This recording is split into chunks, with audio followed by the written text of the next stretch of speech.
To my channel. இன்றைக்கி யுமிஸ் database college பசங்க எப்படி தமிழ் புதல்வன் எலிஜிபிலிட்டி இருக்கிறாங்களா இல்லை இல்லையான்னு பார்க்க போகிறோம். அதுக்கு அவங்க யுமிஸ் நம்பர் அண்ட் அவங்க ஃபோன் நம்பர் இருக்கணும். ஃபஸ்ட்டு லாகின் பேஜ் யுமிஸ் அஃபிஷியல் பேஜில் போயிட்டு இங்கே லாகின்ட்டுன்னு ஒரு பட்டன் இருக்கும். அந்த லாகின்னு கிளிக் பண்ணுங்கள். அது கிளிக் பண்ணிட்டதுக்கப்புறம் லாகின் கிளிக் பண்ணதுக்கப்புறம் கொஞ்சம் நேரம் வெயிட் பண்ணணும். அதுக்கப்புறம் உங்களுக்கு கொடுத்த யூசர் நேமில் யுமிஸ் நம்பர் போட்டுக்கணும். பாஸ்வேர்டு எந்தமாரி போட்டுக்கணும்னா யுமிஸில் லாஸ்ட்டு 4 நம்பர் போட்டு யுமிஸில் நீங்கள் கொடுத்த ரெஜிஸ்டர் நம்பர் அதில் லாஸ்ட்டு 4 நம்பர் போட்டுன்னா அது கொடுத்துட்டு கீழே கேப்சா கொடுக்கணும்.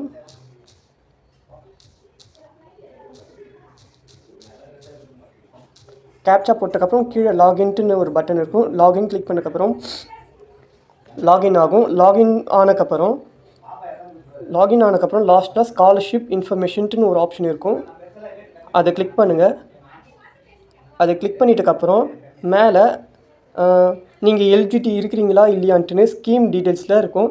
யூ ஆர் நாட் எலிஜிபிலிட்டி இன் தமிழ் புதல்வன்ட்டுன்னு போட்டுக்குது பாருங்கள். நீங்கள் 6th-லேருந்து 12th வரைக்கும் அங்கே படிச்சிருந்தா ஸ்காலர்ஷிப் எலிஜிபிள்ன்ட்டுன்னு வந்திருக்கும். அண்டு நீங்கள் ஆதார் சீடிங் இதில் பண்ணிக்கிறீங்களா இல்லை பண்ணலையான்ட்டுன்னு இதிலே தெரியும். இதில் மேலே ரைட் சைடில் பாருங்கள், bank Aadhaar seeding status not seeded in bank அக்கௌண்ட்டுன்னு காமிக்குது பாருங்கள். இதிலே நீங்கள் பேங்க் சீடிங் ஆயிடுச்சா ஆகலையான்னு கூட பார்க்கலாம். And thank you. பாய்.